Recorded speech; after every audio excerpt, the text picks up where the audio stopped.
Hello ভালোবাসার মানুষজন, আসসালামু আলাইকুম। কেমন আছেন সবাই? আশা করি সকলে ভালো এবং সুস্থ আছেন। আপনারা দেখছেন বর্তমানে যে ইরি এবং বোরো আবাদ হয়েছে, সেই বোরো আবাদের ধান কাটা শুরু করে দিয়েছেন কৃষক। এটা হচ্ছে সাতক্ষীরা জেলার ইসলামকাটি এলাকায় কপোতক্ষ ধারে যে বোরো আবাদের চাষ করা হয়েছিল, সেটা আগাম চাষ করা হয়েছিল এবং কৃষকেরা আগাম কাটা শুরু করেছে। প্রতিদিন আকাশে অল্প স্বল্প মেঘ দেখা যাচ্ছে এবং গুঁড়ি গুঁড়ি বৃষ্টি হচ্ছে, যে কারণে একটু কাঁচা থাকতেই কৃষকরা কিন্তু এ ধানটা কর্তন করছেন।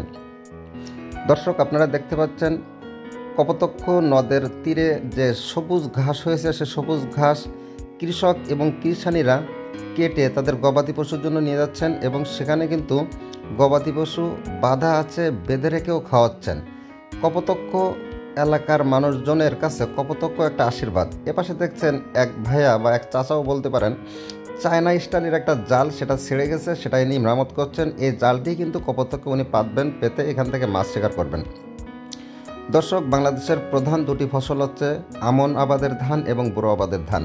এই বোরো এবং আমন যদি ভালো ফল হয়, তাহলে আমাদের খাদ্যের ঘাটতি কিছুটা হলেও কম হয়। আমাদের এখনও পর্যন্ত কিছু পরিমাণে খাদ্য ঘাটতি থেকে যায়।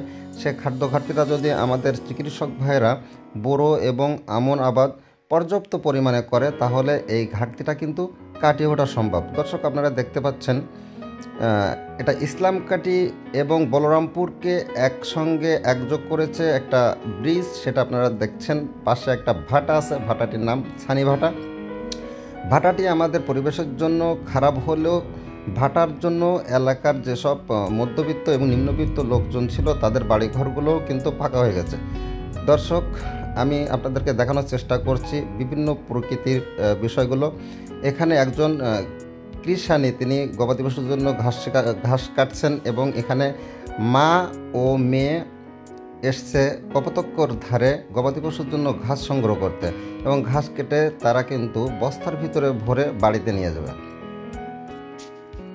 দর্শক, এবছর যে বোরো আবাদ হয়েছে, এই বোরো আবাদে যদি কোনো মারাত্মক ধরনের ক্ষয়ক্ষতি না হয়, অর্থাৎ বৃষ্টি এবং শিলাবৃষ্টি, ঝড় যদি না হয়, তাহলে বলা যায় বাম্পার ফলন।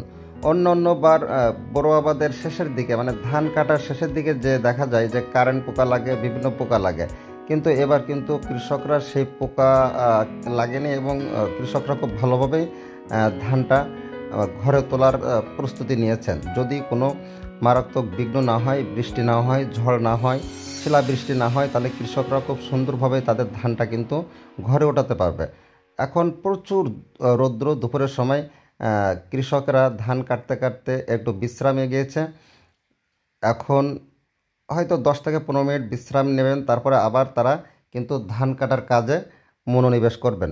দর্শক, ইসলামকাটি ব্রিজের পাশে যে খাস জমিগুলো আছে, সেগুলো আপনারা দেখছেন।